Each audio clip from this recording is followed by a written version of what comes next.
لا حول ولا قوة إلا بالله العلي العظيم. أعوذ بالله من الشيطان اللعين الرجيم. بسم الله الرحمن الرحيم. الحمد لله رب العالمين. الصلاة والسلام على أشرف الأنبياء والمرسلين خاتم النبيين سيدنا ومولانا أبي القاسم محمد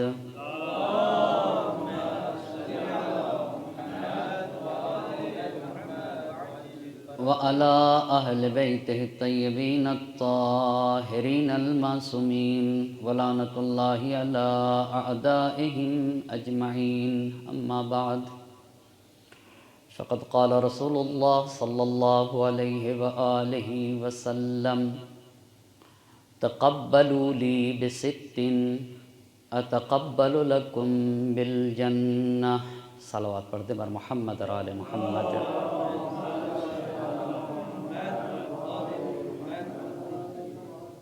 آپ ذرا سے گزارش ہے، ایک مرتبہ سورہ حمد اور 3 مرتبہ سورہ قل هو اللہ احد کی تلاوت فرما کر مرحومہ خورشید فاطمہ بنت لیاقت حسین، آمنہ بیگم بنت ریاض الدین مرحومین کی روح کو ایصال فرما دیں.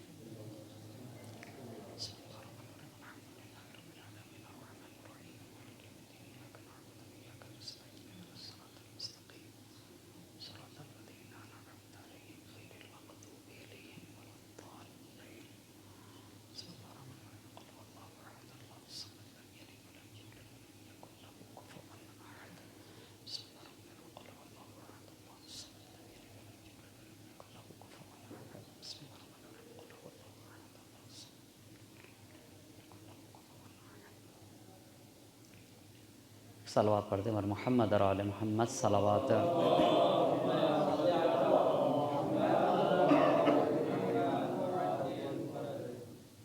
صاحبان علم و فہم کا مجمع ہے اور مجلس ہے ایصال ثواب کی. اسی مناسبت سے زندگی سے مربوط ایک روایت کا انتخاب کیا ہے جس میں اللہ کے نبی کا ارشاد ہو رہا ہے: تقبلوا لی بست اتقبل لکم بالجنہ. اے لوگو، اگر تم 6 چیزوں کی ضمانت لو تو میں تمہارے لیے جنت کی ضمانت لیتا ہوں. یعنی تم زندگی میں 6 باتوں کی رعایت کرو. میں اللہ کا نبی پیغمبر خدا تمہارے لیے جنت کی ضمانت لیتا ہوں. اذا حدثتم فلا تکذبوا. جب تم سماج، معاشرے، سوسائٹی، باپ، بہن، بھائی، عزیز، اقارب، استاد، دوست، احباب، پڑوسی، کسی سے بھی گفتگو کرو، اذا حدثتم فلا تکذبوا، تو جھوٹ نہ بولا کرو. یہ پہلی بات کہی ہے. وَإِذَا وَعَدْتُمْ فَلَا تَخْلِفُوا. اور جب تم کسی کو وعدہ دو تو وعدے کی خلاف ورزی نہ کرو. وَإِذَا اؤْتُمِنْتُمْ فَلَا تَخَانُوا. اور اگر کسی کی امانت تمہارے پاس رکھی جائے تو امانت میں خیانت نہ کرو. وَغَضُّوا أَبْصَارَكُمْ. آنکھوں کو جھکائے رکھنا. لقمان حکیم نے اپنے بیٹے سے کہا تھا کہ اذا كنت فی بیت الغیر، جب تم کسی دوسرے کے گھر میں جایا کرو تو اپنی نظروں کو جھکائے رکھا کرو. غضوا ابصارکم. 4 باتیں. واحفظوا فروجکم. شرمگاہ کی حفاظت کرو. وکفوا ایدیکم والسنتکم. اور اپنے ہاتھ اور اپنے زبان پہ کنٹرول رکھو. 6 باتیں اللہ کے نبی نے کہی کہ اگر تم ان 6 باتوں کی ضمانت لیتے ہو تو میں تمہارے لیے جنت کی ضمانت لیتا ہوں.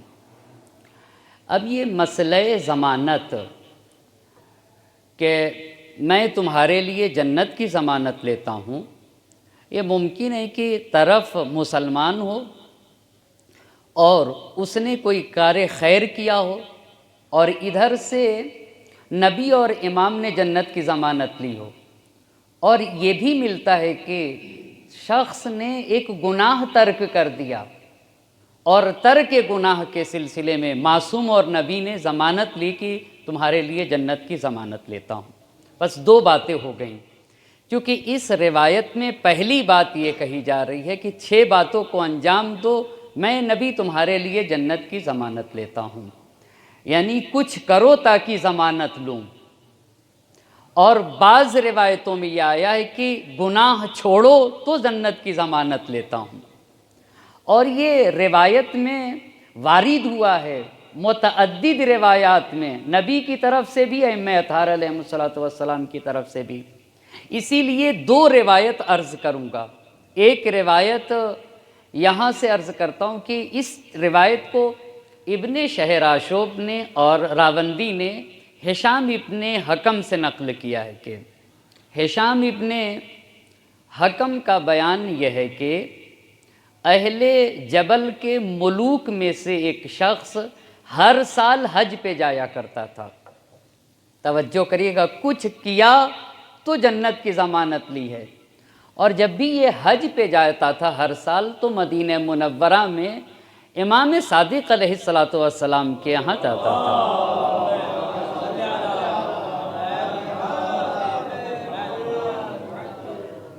سالہا یہ حج پہ جاتا رہا، مدینے میں رکنے کا انتظام چھٹے امام کرتے تھے۔ امام کے پاس مدینہ منورہ میں امام کے اختیار میں کچھ گھر تھے، تو جب یہ جبل کا رہنے والا شخص جاتا تھا حج کے لیے اور مدینہ منورہ میں امام کے پاس جاتا تھا، تو ان گھروں میں سے ایک گھر امام اسے دے دیتے تھے، چونکہ امام کے اختیار میں بہت سارے گھر ہوتے تھے، کئی گھر ہوتے تھے، کہتے تھے کہ لو بھائی تمہارے لیے یہ گھر ہے، اس میں تم رہو۔ اور اس کا یہ سلسلہ جاری رہا۔ اب جب گھر ملا تو رکتا بھی تھا یہ بندے خدا۔ انہی سفر میں سے ایک سفر میں امام سے جب حج پہ گیا تو مدینہ منورہ پہلے گیا، اور مدینہ منورہ جب امام کے پاس پہنچا تو امام کو 10,000 درہم دے دیتا یہ، اور کہتا ہے کہ آقا ایسا ہے کہ میرے لیے مدینہ میں ایک گھر خرید دیجئے تاکہ میں جب آؤں تو اپنے گھر میں رکوں۔ 10,000 درہم دے کے حج کی طرف روانہ ہو گیا مکہ مکرمہ۔ اب جب حج کر چکا، توجہ کرنے کی ضرورت ہے، دین میں جب ایک انسان مر جاتا ہے تو جہاں نماز وحشت کی تاکید ہے وہیں کے اوپر اس کی طرف سے صدقہ دینے کی زیادہ تاکید ہے کہ انسان مرنے والے کی طرف سے صدقہ دے، اور صدقہ بھی مرنے والے کی شان کے مطابق ہونا چاہیے، نہ یہ کہ ارب پتی ہے تو 5 روپیہ صدقہ دے دے، یعنی صدقہ بھی ویسا ہونا چاہیے۔ یہ بہت اہم ہے مرنے والے کے لیے نہایت اہم ہے کہ صدقہ دیا جائے تاکہ اس کی قبر کے مشکلات اور مراحل آسان ہوں۔ یہ شخص نے کہا آقا میں حج کو جا رہا ہوں، مکہ مکرمہ کی طرف جا رہا ہوں، آتا ہوں تو میرے لیے گھر خرید دیجئے مدینہ منورہ میں۔ امام نے کہا اچھی بات ہے، گھر خرید دیتا ہوں۔ 10,000 درہم دے کر گیا، اور جب یہ واپس پلٹا حج کر کے تو امام سے پوچھتا ہے آقا میرے لیے گھر خرید دیا آپ نے؟ تو امام نے کہا ہاں گھر خرید دیا ہے۔ توجہ کریے گا، پھر امام نے سند منگائی، اور اس سند کے اوپر ایک جملہ لکھا ہوا تھا، اس کو سند دیا، اس پہ لکھا تھا ھذا مشترى به جعفر بن محمد لفلان ابن فلان اشترى له دارا فی الفردوس۔ توجہ کریے گا، یعنی یہ وہ سند ہے جس پہ یہ لکھا ہوا تھا کہ جعفر ابن محمد علیہ السلام نے فلاں ابن فلاں کے لیے یہ مکان خریدا ہے، مگر اشترى له دارا فی الفردوس، وہ گھر فردوس میں خریدا ہے۔ توجہ کریے گا، یہ مدینے میں خریدنے کو کہہ رہا تھا، اور امام نے جو اسے سند دی اس پہ لکھا تھا کہ یہ گھر کہاں خریدا ہے؟ فردوس میں خریدا ہے۔ حدھا الاول رسول اللہ صلی اللہ علیہ وآلہ وسلم وحد الثانی، صلوات پڑھتے بر محمد اور آل محمد۔ آپ توجہ کریں کیسا گھر ہے، پہلی حد اس کی اللہ کے نبی، وحد الثانی امیر المومنین، وحد الثالث الحسن ابن علی، وحد الرابع الحسین ابن علی، یعنی اس گھر کے چاروں طرف اللہ کے نبی ایک طرف ہوں گے، ایک طرف مولائے کائنات، ایک طرف حسن مجتبیٰ، ایک طرف حسین شہید علیہ السلام۔ پوچھا یہ گھر خریدا، اس پہ لکھا ہوا تھا، تو دیکھا وہ بہت خوش ہوا، کہا آقا بہت اچھی بات ہے، میں اس گھر کے اوپر راضی و تیار ہوں۔ جب اس نے کہا کہ آقا میں راضی و تیار ہوں اس گھر کے اوپر، تو امام نے کہا جو تم نے 10,000 درہم دیے تھے، میں نے حسن و حسین کی ان اولاد کے لیے خرچ کر دیا جو ضرورت مند تھے۔ توجہ کریے گا، یعنی یہ ایک اہم بات کی طرف اشارہ ہے کہ انسان صرف اسی دنیا کو آباد کرنے کی فکر نہ رکھے، فکر نہ کرے، ایک ابدی جگہ کو آباد کیا جائے جہاں انسان کو ہمیشہ ہمیشہ رہنا ہے۔ کہا میں نے وہ حسن و حسین کے وہ بچوں سے مراد یعنی ان کی نسل سے، نہ یہ کہ ان کی صلب سے، یعنی سادات جو ضرورت مند تھے وہ میں نے ان میں تقسیم کر دیا، کیونکہ ان کا رشتہ حسن و حسین سے تھا۔ خوش ہوا یہ شخص، آقا سے سند لے لیا یہ، اور سند لینے کے بعد اپنے گھر واپس جاتا ہے۔ جب گھر واپس جاتا ہے تو اپنے اہل خانہ سے کہتا ہے کہ یہ سند ہے مجھے جعفر ابن محمد علیہ السلام نے دیا ہے اور اسے حفاظت سے رکھے رہنا۔ یہ مرحلہ ہوا اور اس کے بعد یہ انسان مریض ہوتا ہے، آخری مرحلہ پہنچتا ہے، تو کہتا یہ ہے کہ جب میں مروں تو میرے ساتھ یہ سند بھی دفن ہونا چاہیے قبر میں، جس کے اوپر امام صادق علیہ السلام نے یہ کہا تھا کہ اشترا لہو بیتن فی الجنہ فی الفردوس، دارن فی الفردوس، نہ بیتن، اشترا لہو دارن فی الفردوس، فردوس میں اس کے لیے میں نے گھر خریدا ہے۔ جب یہ انسان دنیا سے گیا تو اس کے اہل خانہ نے اس کے ساتھ دفن کر دیا۔ دفن کر کے واپس ہوئے، دوسرے دن جب پہنچے اس کے قبر کے اوپر تو دیکھا کہ یہ سند اس کے قبر کے اوپر پڑی ہوئی تھی، اور اس سند کے اوپر لکھا ہوا تھا قد وفا لنا جعفر بن محمد۔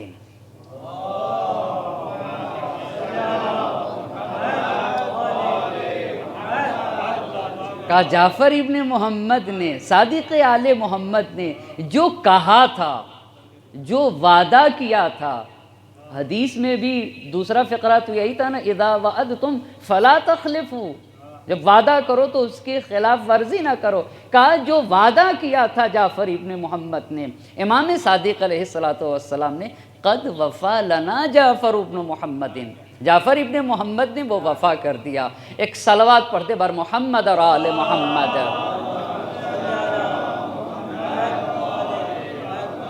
بس یہ ایک چیز ہوئی کہ کچھ کرو تاکہ تمہیں وہاں کے اوپر جنت نصیب ہوئی ہے، پہلی روایت۔ اس روایت کے بعد چند باتیں پھر دوسری روایت کو عرض کروں گا، مگر اس فقرے کے حوالے سے عرض کرنا چاہوں گا۔ پہلی بات اللہ کے نبی نے کہ اذا حدثتم فلا تکذبوا، جب تم گفتگو کرو تو جھوٹ نہ بولنا۔ آج سماج اور معاشرے میں بہت ہلکا گناہ مانا جائے، شاید پتہ نہیں گناہ سمجھا بھی جاتا ہے یا نہیں۔ آج کے سماج اور معاشرے میں جھوٹ کو جیسے لگتا ہے کہ کوئی گناہ ہی نہیں ہے، جبکہ آپ دیکھتے ہوں گے سماج اور معاشرے میں اگر کوئی فون بھی آ جائے، فون بھی آئے یا کوئی دروازے پہ آ کر بیل بجا دے تو باپ کہتا ہے کہ اگر فلاں صاحب ہوں گے تو بیٹا کہہ دینا کہ بابا گھر میں نہیں ہیں، اور بچہ جا کر کیا کہہ دیتا ہے کہ بابا کہہ رہے ہیں کہ بابا گھر میں نہیں ہیں۔ اس کا کیا مطلب ہوتا ہے؟ اس کا کیا مطلب ہوتا ہے آپ بتائیں؟ اس کا مطلب توجہ کرنے کی ضرورت ہے۔ اس کا مطلب یہ ہوتا ہے کہ یہ بچہ یہ کہہ کر کہ میرے باپ کہہ رہے ہیں کہ وہ گھر میں نہیں ہیں، یہ ایک بہت بڑا پیغام دیتا ہے۔ وہ پیغام کیا ہے؟ پیغام کیا ہے کہ طرف سے کہتا ہے کہ میرے بابا کی روح گندی ہو گئی ہے، میری ابھی گندی نہیں ہے، غور کر رہے ہیں نا، میرے اندر ابھی وہ پاکیزگی ہے، مگر یہ میرا باپ میری روح کو بھی گندی کرنا چاہتا ہے۔ آپ کو معلوم ہے نا، کیا کوئی بچہ بے حیا پیدا ہوتا ہے؟ آپ بتائیں کس جگہ کے اوپر کوئی بھی بچہ سماج اور معاشرے میں بے حیا بچہ پیدا نہیں ہوتا ہے، ہر بچہ حیا لے کر آتا ہے۔ پھر بے حیائی کہاں سے آتی ہے؟ سماج، معاشرہ، سوسائٹی، ماں اور باپ اسے بے حیا بناتے ہیں، وگرنہ ہر بچہ حیا لے کر آتا ہے، ہر بچہ۔ یا آپ مثال کے طور کے اوپر ایک بچے کے ہاتھ میں ٹافی ہو، آپ اس ٹافی کو چھین لیں تو روتا ہے، کیوں روتا ہے بھائی؟ کیوں روتا ہے؟ سیب ہو، سیب چھین لیجئے رونے لگتا ہے، کیوں روتا ہے؟ وہ روتا نہیں ہے، وہ اس کی فطرت کی آواز ہے، وہ فطرت کی آواز ہے، روتا نہیں ہے، وہ رو کر بتاتا ہے کہ دیکھو خیانت اچھی چیز نہیں ہے، ظلم اچھی چیز نہیں ہے، ستم اچھی چیز نہیں ہے، یہ فطرت کی آواز ہے، یہ پاکی کی آواز ہے۔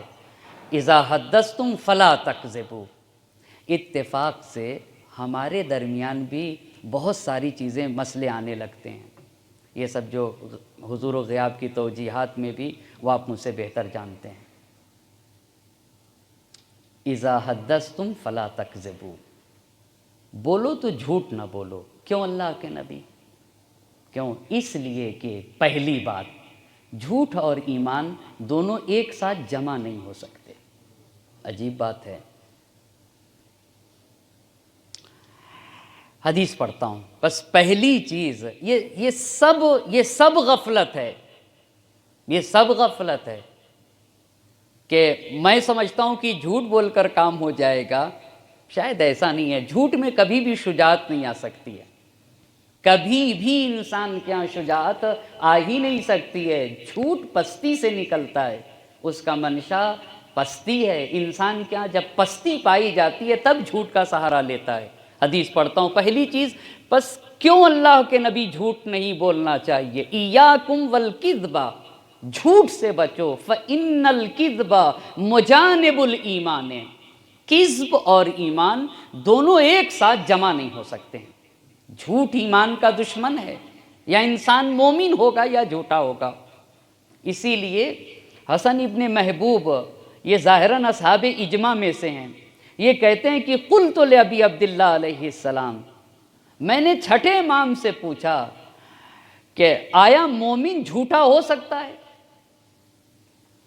اس سے پہلے انہوں نے حسن ابن محبوب نے پوچھا کہ هل یکون المؤمن بخیلا، کیا مومن کنجوس ہو سکتا ہے؟ قال نعم، تو امام نے کہا ہاں بخیل ہو سکتا ہے۔ پھر پوچھتے ہیں کہ کیا وہ جھوٹا ہو سکتا ہے؟ قال لا ولا خائنا، کہا بخیل تو ہو سکتا ہے۔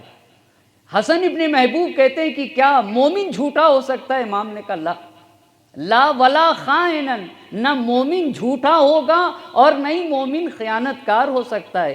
یجبل المؤمن علی طبیعۃ الا الخیانۃ والکذب، کہا مومن کے ہاں ہر بری چیز ہو سکتی ہے، بری عادت، بری چیز سے، علی طبیعۃ، مگر مومن کے ہاں خیانت اور جھوٹ نہیں ہو سکتا ہے۔ دوسری ممکن ہے بری عادتیں ہو جائیں، مگر صاحب ایمان کے یہاں جھوٹ اور خیانت نہیں ہو سکتی۔ اسی لیے تیسری حدیث، ان الکذب خراب الایمان، جھوٹ سبب بنتا ہے کہ انسان کا ایمان خراب ہونے لگے۔ ایک صلوات پڑھ دے بر محمد اور آل محمد۔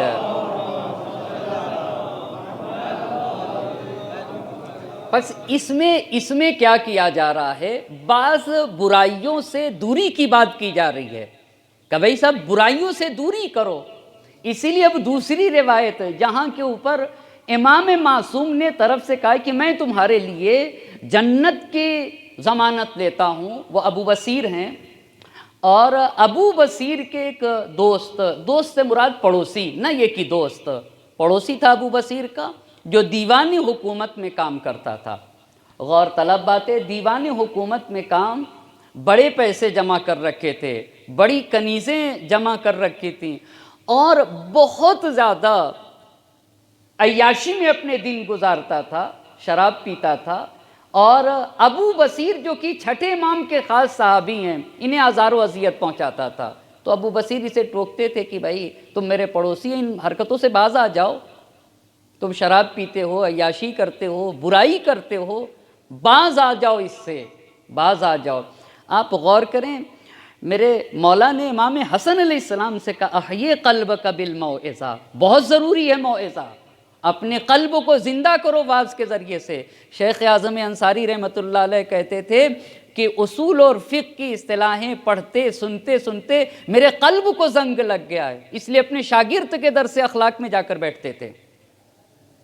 کیوں؟ تاکہ یہ جو زنگ لگ گیا ہے میری روح کے اوپر، یہ زنگ ختم ہونا چاہیے، یہ انانیت ختم ہونا چاہیے۔ خوب نصیحت کرتے تھے ابو بصیر اپنے پڑوسی کو، اصرار کرتے گئے۔ ایک دن یہ کہتا ہے کہ یا ھذا انی رجل مبتلا وانت رجل معافی، اے ابو بصیر میں تو گرفتار انسان ہوں، تم آزاد انسان ہو، تم آزاد انسان ہو۔ میں یہ چاہتا ہی ہوں لو عرفتنی لصاحبک لرجوت ان یستنقذنی اللہ بک، میں یہ چاہتا ہوں کہ جو تمہارے آقا ہیں امام صادق علیہ السلام، ان سے جا کر میرا تعارف کراؤ، میری معرفی کراؤ، مجھے امید ہے کہ اللہ تمہارے واسطے سے مجھے نجات دے دے۔ یعنی پاک و پاکیزہ رہنما کے سماج اور معاشرے میں اور اس کے ساتھ ارتباط رکھنا کتنا اہم ہے۔ ابو بصیر سے کہا کہ تم اپنے آقا سے جا کر میرا حال بتاؤ، شاید کوئی راستہ نکل جائے۔ ابو بصیر کو کہتے ہیں کہ اس کی یہ باتیں میرے دل میں گھر کر گئیں، تو میں نے کہا اچھی بات ہے، میں بتاتا ہوں جا کر اپنے آقا سے۔ مدینہ منورہ آ گئے۔ جب مدینہ منورہ امام کی خدمت میں پہنچے تو امام سے اپنے پڑوسی کے مسئلے کو بیان کیا امام سے۔ تو امام نے یہ کہا کہ جب تم جانا اپنے گھر واپس، اور سارے لوگ چونکہ یہ حج پہ آئے تھے امام کی خدمت میں، اور جب سارے لوگ آئیں گے تو یہ شخص بھی تمہارے پاس آئے گا تم سے ملنے کے لیے، جب آئے تو اس سے اتنا کہہ دینا کہ یقول لک جعفر بن محمد دع ما انت علیہ وازمن لک علی اللہ الجنہ۔ یہاں چھوڑنے کی بات کی جا رہی ہے۔ کہا کہ یہ کہہ دینا کہ جعفر ابن محمد نے تمہارے نام ایک میسج دیا ہے، اور وہ میسج یہ ہے کہ اپنے ساری برائیوں کو چھوڑ دو۔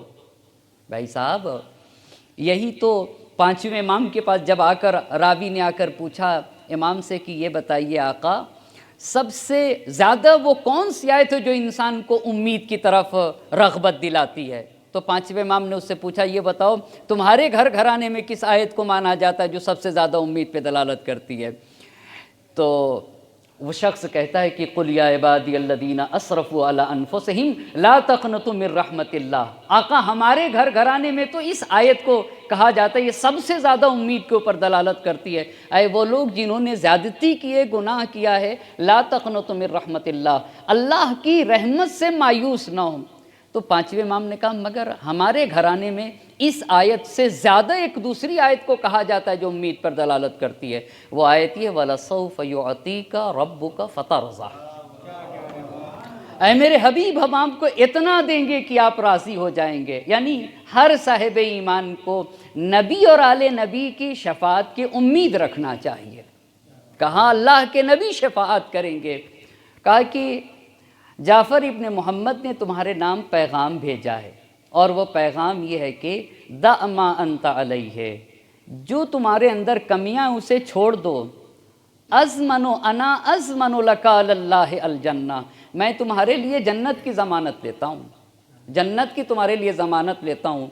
تو وہ شخص جب ابو بصیر اپنے یہاں گئے، سارے لوگ آئے ابو بصیر سے ملنے کے لیے، وہ شخص بھی آیا۔ اب دیکھا کہ بھیڑ ہے، جب سارے لوگ چلے گئے ابو بصیر نے کہا تم رکو، تم سے کام ہے۔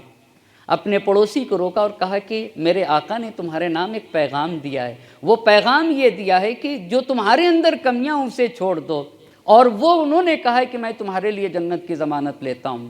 تو یہ شخص کہتا ہے کہ واللہ قال لک جعفر علیہ السلام ھذا، تمہیں خدا کی قسم تم بتاؤ کیا جعفر ابن محمد نے واقعاً یہ بات میرے لیے کہی ہے؟ روتے ہوئے یہ جملہ کہا۔ ابو بصیر نے کہا کہ میرے آقا نے خدا کی قسم یہ جملے تمہارے لیے کہیں، کہہ کر یہ کہتا ہے کہ بس میرے آقا کا یہ فرمان میرے لیے کافی ہے، اور یہ چلا گیا۔ چونکہ ظالم حکومتوں میں کام کرتا تھا، اس کے پاس مال حرام بھی تھے، نہ جانے کیا کیا، تو ابو بصیر کہتے ہیں کہ کچھ دنوں کے بعد مجھے اپنے گھر بلایا، اور جب میں اس کے گھر پہنچا، دروازے کے قریب پہنچا، تو یہ شخص اپنے دروازے کے پیچھے تک کہہ رہا تھا کہ جو کچھ بھی میرے پاس تھا سب میں نے دے دیا، یہاں تک کہ میرے پاس اپنے جسم کو چھپانے کے لیے میرے پاس کوئی کپڑا بھی نہیں رہا، اس لیے کہ اگر حرام راستے سے ایک مال حاصل کیا ہے تو توبہ کرنے سے توبہ نہیں ہوتی ہے، رونے سے وہ توبہ نہیں ہے۔ حرام مال جس کا آیا ہے اسی کو واپس کرے گا، تبھی توبہ قبول ہوتی ہے۔ یعنی اگر میں نے کہیں سے کسی کا مال غصب کیا ہے تو اس کی توبہ مسجد بنانے سے توبہ نہیں ہوگی، نہ امام باڑہ بنانے سے، نہ ہی کسی غریب کی مدد کرنے سے۔ پھر اس کا راستہ کیا؟ اگر کسی کا مال غصب کیا ہے، اس کے دین میں توبہ یہی ہے کہ جس کو جانتا ہے کہ اس کا مال لیا، اس تک واپس پلٹایا جائے۔ یہ غصب کا توبہ ہے، وگرنہ غصب کر کے لاکھ روتا رہے توبہ نہیں ہے۔ اس کا توبہ یہ کہ جس کا مال غصب کیا اس کو واپس کیا جائے۔ شخص کہتا ہے ابو بصیر سے کہ میرے پاس اب کچھ بھی نہیں ہے۔ ابو بصیر کہتے کہ میں اپنے دوستوں کے پاس گیا، اور جانے کے بعد ایک کرتا پیجامہ سے مراد یعنی لباس لا کر اسے دے دیا کہ بھئی تم یہ لباس پہنو۔ کہا پھر چند دن کے بعد مجھ کو بلا کر کہتا ہے کہ بلایا، اب جب میں پہنچا تو یہ شخص میرا پڑوسی دیکھا کہ بیمار ہے، اور میں اس کے سراہنے پر عیادت کرنے کے لیے بیٹھا ہوا تھا کہ اتنے میں اسے غش ہوا، اور پھر جب اس نے غش سے اس کو افاقہ ہوا تو یہ کہتا ہے کہ قد وفا لنا صاحبک، قد وفا لنا یا ابا بصیر، قد وفا لنا صاحبک۔ میری حالت یہ ہو رہی کہ میں اس وقت یہاں سے بیٹھا ہوا جنت میں اپنے مقام کو دیکھ رہا ہوں۔ قد وفا لنا۔ اب ابو بصیر کہتے ہیں کہ میں جب اگلے سال دوبارہ مدینہ منورہ پہنچا تو ابھی میں امام کے گھر میں یعنی کمرے میں داخل نہیں ہوا تھا، میرا ایک قدم امام کے دہلیز پہ تھا، ایک قدم ابھی کمرے میں نہ پہنچا تھا کہ ادھر سے کمرے کے اندر سے صادق آل محمد نے آواز دی، یا ابا بصیر قد اوفینا صاحبک لصاحبک، ہم نے جو تمہارے دوست سے، تمہارے پڑوسی سے جو وعدہ کیا تھا وہ ہم نے پورا کر دیا۔ ایک صلوات پڑھ دے بر محمد اور آل محمد۔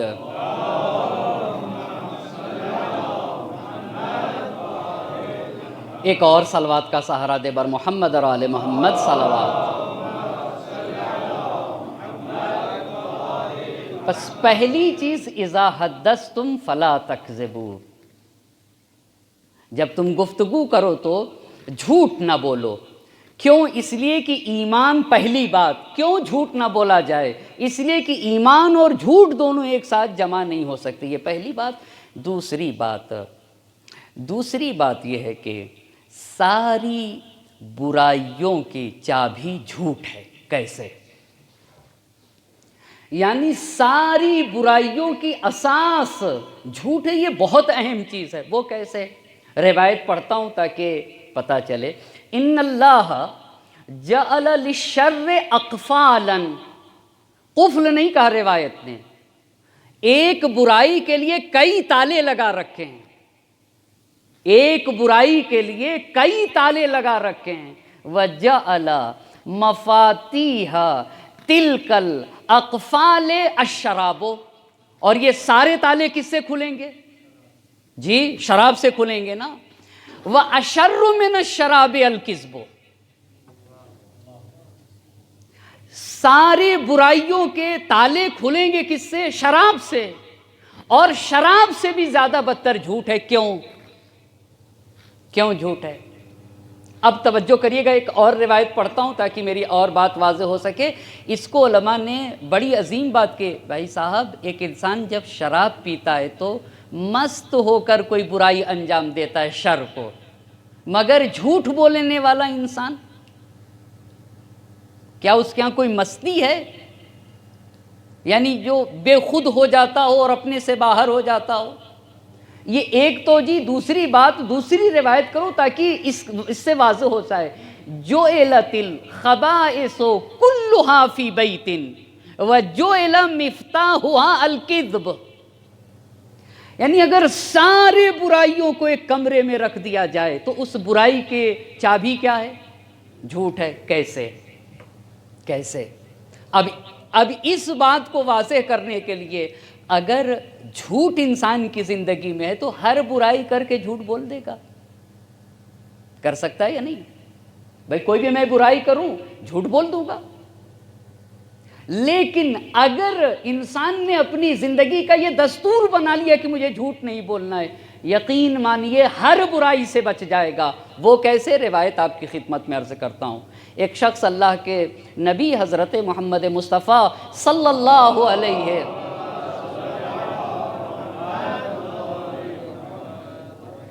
آ کر کہتا ہے اللہ کے نبی میرے اندر 4 بری باتیں ہیں.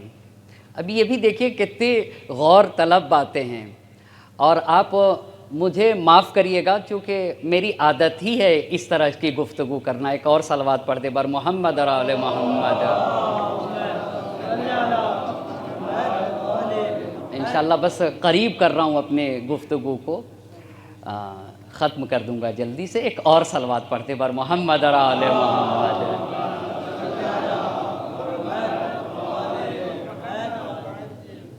آیا اللہ کے نبی کی خدمت میں آ کر کہتا اللہ کے نبی میں 4 بری خصلتوں میں گرفتار ہوں.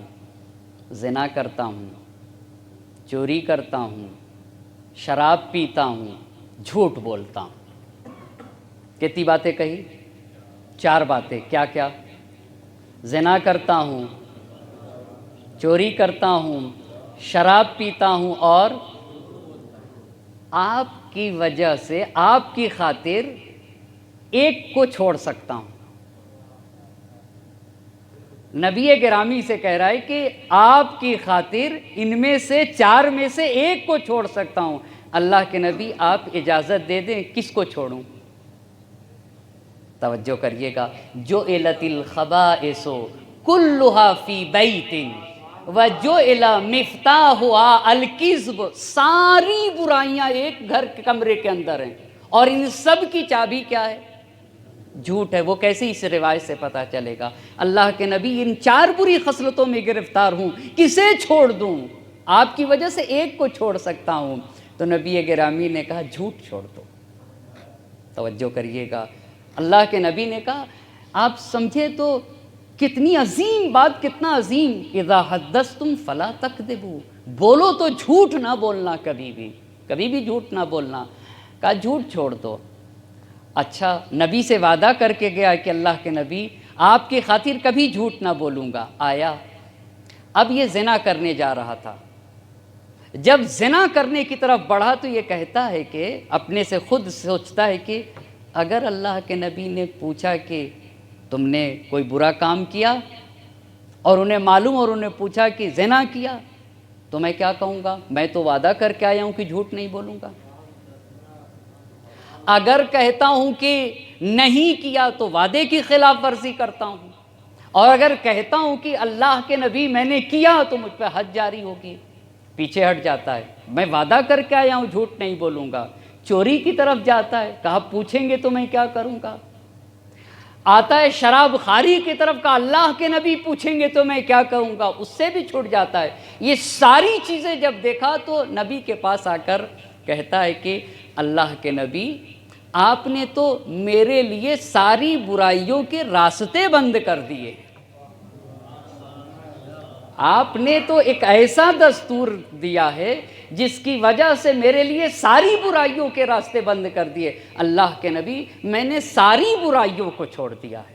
ایک صلوات پڑھ دے بر محمد اور آل محمد.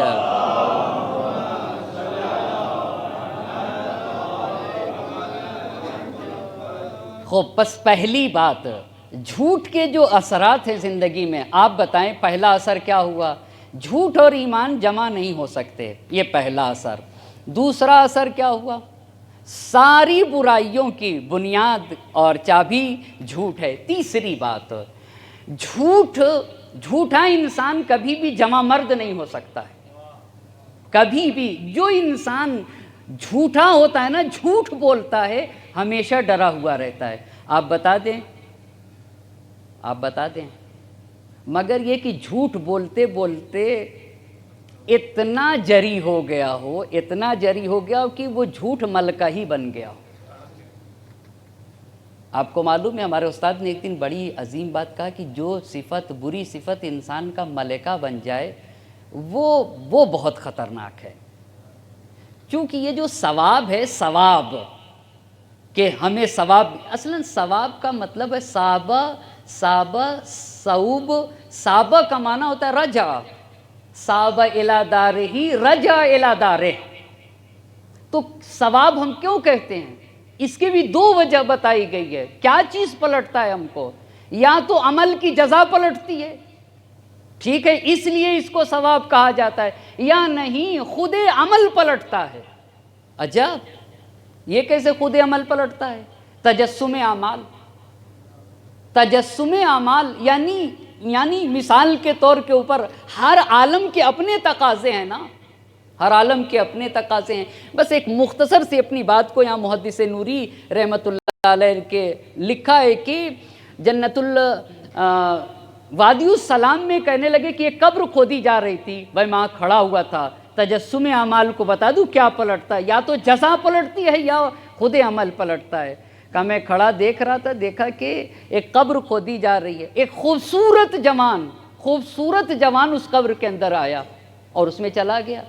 کہا میں دیکھتا رہا، تھوڑی دیر کے بعد دیکھا کہ ایک کالا کتا، چونکہ علماء کہتے ہیں کہ برزخ میں جو کتے آئیں گے قبروں میں وہ سیاہ کتے ہوں گے، کہنے لگا کالا کتا اس کی قبر میں دوبارہ آیا، اور تھوڑی دیر کے بعد دیکھا کہ وہ جو خوبصورت جوان قبر کے اندر گیا تھا وہ زخمی باہر نکلا۔ تو محدث نوری شیخ عباس قمی رحمۃ اللہ علیہ کے استاد کہتے ہیں میں نے آگے بڑھ کر پوچھا میں تم کون سے جوان اتنے خوبصورت ہو؟ تو اس نے کہا میں اس بندے خدا کا نیک عمل تھا۔ اور وہ کالا کتا کون تھا؟ کہا وہ اس کا برا عمل تھا۔ پھر ہوا کیا؟ کہا دونوں میں لڑائی ہوئی تھی مگر وہ قوی تھا، وہ مجھ کے نیک عمل پر غالب آ گیا اور وہ قیامت تک اس کے ساتھ رہے گا۔ یہ تجسم اعمال کی بحث ہے، یعنی وہی عمل جو برا عمل تھا اس عالم میں کتے کی شکل میں ظاہر ہوا، کیونکہ ہر عالم کے اپنے تقاضے ہیں۔ جو یہ قرآن کہتا ہے کہ جو لوگ ان الذین یاکلون اموال الیتامی ظلما انما یاکلون فی بطونہم نارا، وہ اپنے شکم میں آگ کھاتے ہیں جو یتیم کا مال ظلماً کھاتے ہیں، یعنی یقیناً ایسا ہی ہے، برزخ میں یہ لوگ آگ کھائیں گے، کیونکہ اس عالم کا تقاضا ہی ایسا ہوگا۔ لہٰذا جو چیز انسان کا ملکہ بن جائے، کبھی بھی جھوٹا انسان شجاعت آ ہی نہیں سکتی ہے، وہ بھی ظاہری ہوگی، مگر یہ کہ اتنا ملکہ ہو جائے، اتنا جسور ہو جائے کہ ہر بات کو ذرہ برابر خوف نہ ہو۔ مگر اگر انسان کے یہاں جھوٹ ہے تو جھوٹ جمع مردی کے ساتھ جمع نہیں ہو سکتا، اصلاً جمع نہیں ہوتا ہے۔ اسی لیے حدیث میں ہے کہ جھوٹ اور جمع مردی دونوں ایک ساتھ جمع نہیں ہو سکتے، جھوٹا انسان۔ یہ تین باتیں، اور چوتھی بات یہ ہے کہ انسان تبھی جھوٹ بولتا ہے جب اس کا نفس پست ہوتا ہے۔ لا یکذب الکاذب الا من مہانۃ نفسہ، پست انسان جھوٹ بولتا ہے۔ خوب سے باطن جس کے ہاں پایا جاتا ہے وہ جھوٹ بولتا ہے۔ آپ شہید مطہری رحمۃ اللہ علیہ کی کتاب اٹھائیے فلسفہ اخلاق، اس میں اس کی کیسے توضیح دی ہے، الغیبۃ جہد العاجز۔ غیبت بھی وہی انسان کرتا ہے جو انسان پست ہوتا ہے۔ بس اپنی بات کو سمیٹوں اور ایک صلوات کا سہارا دے بر محمد اور آل محمد صلوات کا۔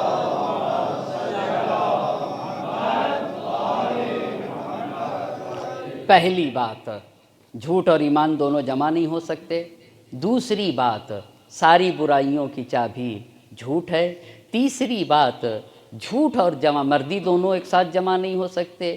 چوتھی بات، لا یکذب الکاذب الا من مہانۃ نفس، جھوٹ وہی بولتا ہے جس کا نفس پست ہوتا ہے۔ پانچویں بات یہ ہے کہ جھوٹ بولنے سے انسان کے ہاں بھولنے کی بیماری آتی ہے۔ ان مما اعان اللہ بہ علی الکذابین النسیان،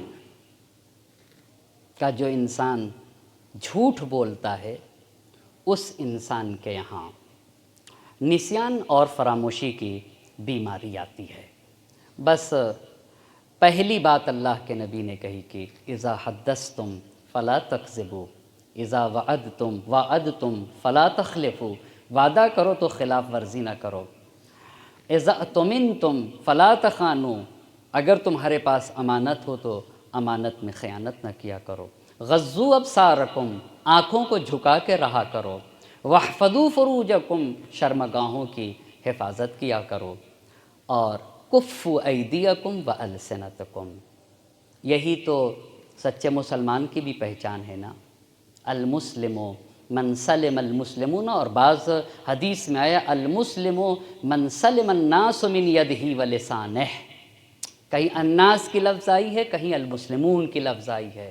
سچا مسلمان وہ ہے کہ جس کے ہاتھ اور زبان سے دوسرے کو اذیت نہیں پہنچتا ہے، مگر ہر انسان کو سوچنے پہ مجبور کر دیتا ہے کربلا کا واقعہ۔ اگر تاریخ میں جنگ جمل نہ ہوئی ہوتی تو واقعہ کربلا پیش نہ آتا۔ کیوں؟ اس لیے کہ تاریخ میں سب سے پہلی جنگ جو دو مسلمان کے درمیان ہوئی ہے وہ جنگ جمل ہے۔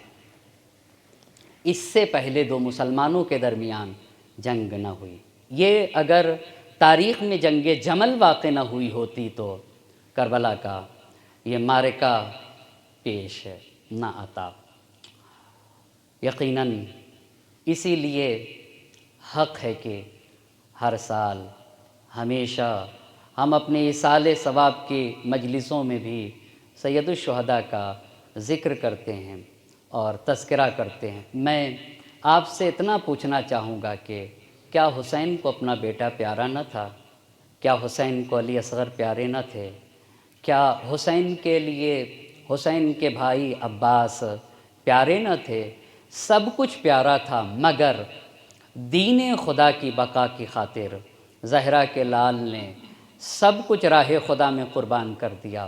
اور میر انیس اعلی اللہ مقامہ کے مناجات کے مطابق سید الشہداء کی زبان سے یہ کہا، ہاتھ خالی تیرے دربار میں آتا ہے حسین، کوئی تحفہ تیرے لائق نہیں پاتا ہے حسین۔ خدا کی قسم، دین الہی کے تحفظ کے لیے زینب جیسی بہن کو لے کر آیا تھا۔ کیا حسین کی بہن زینب کسی معمولی خاتون کا نام ہے؟ اسلام کی مبلغ اعظم کو زینب کہا جاتا ہے۔ ام کلثوم کو اپنے ساتھ لے کر آئے تھے، سکینہ کو اپنے ساتھ لے کر آئے تھے، رباب کو اپنے ساتھ لے کر آئے تھے، جن کے لیے زہرا کے لال نے کہا ہے کہ لامرک انی لاحب دارا تکون فیہا سکینۃ و رباب، مجھے وہ گھر پسند ہے جس میں میری لال سکینہ رہتی ہے، جس میں میری شریک حیات رباب رہتی ہے۔ اسی لیے 11 محرم کو جب حسین کا لٹا ہوا قافلہ کربلا کے میدان سے گزر رہا تھا، جہاں کربلا کی زمین پر شہداء کی لاشیں پڑی ہوئی تھیں، اور لاشیں شہداء کے درمیان ایک لاشا تھا جس کا عالم، جس سے عجیب درد ظاہر ہو رہا تھا، وہ حسین غریب کا لاشا تھا۔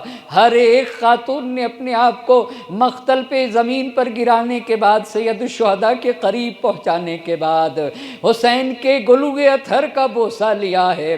زینب حسین کے گلوئے اطہر کا بوسہ لے رہی تھی، سکینہ اپنے بابا کے گلوئے اطہر کا بوسہ لے رہی تھی، تو علماء نے لکھتا ہے کہ ملکوتی فضا میں ایک آواز آ رہی تھی جسے سکینہ کے علاوہ کوئی نہ سن رہا تھا، صرف حسین کی بیٹی اس آواز کو سکینہ سن رہی تھی، اور وہ آواز یہ آ رہی تھی، اے میری لال سکینہ، زندان شام سے چھٹنے کے بعد جب مدینہ جانا تو ہمارے چاہنے والوں کو ہمارا سلام کہنا، اور کہہ دینا جب ٹھنڈا پانی پیے ہماری پیاس کو یاد کر لیں، اور جب بھی کوئی مصیبت آن پڑے ہماری مصیبت کا تذکرہ کر لے۔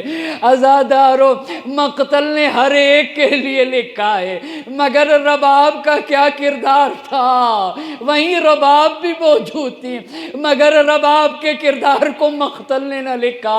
شاید رباب کو شرم آ رہی ہو، یہ میرے والی و وارث کا لاشا پڑا ہے، میں اپنے والی و وارث کے لاشے کو اور ان کے گلوئے اتھر کو کیسے بوسہ دوں؟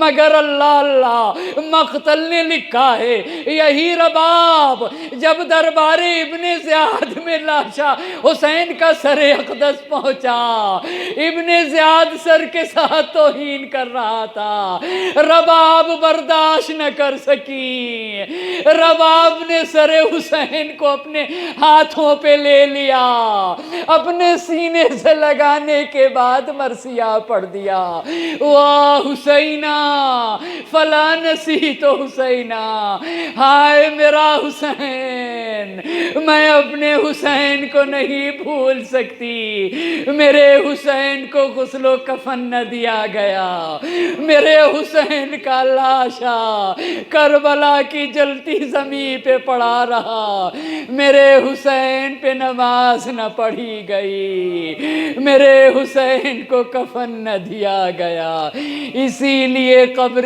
اطہر پہ پہنچنے کے بعد رباب کا مرثیہ تھا، شہزادی میں مدینہ نہ جاؤں گی، میرا اصغر یہاں سو رہا ہے، میری سکینہ شام میں سو رہی ہے، یہ میرے والی و وارث کا لاشا ہے، رباب وعدہ کرتی ہے جب تک زندہ رہے گی سائے میں نہ بیٹھے گی، فضا میں کوہرام تھا، واہ حسینہ واہ مظلومہ، وَسَيَعْلَمُ الَّذِينَ ظَلَمُوا أَيَّ مُنْقَلَبٍ يَنْقَلِبُونَ إِنَّا لِلَّهِ وَإِنَّا إِلَيْهِ رَاجِعُونَ الٰہی بحق الزہراء وَأَبِيهَا وَبَالِهَا وَبَنِيهَا وَسِرِّ الْمُسْتَوْدَعِ فِيهَا دَسْ مَرْتَبَا بِاسْمِكَ یا اللہ یا اللہ یا اللہ یا اللہ یا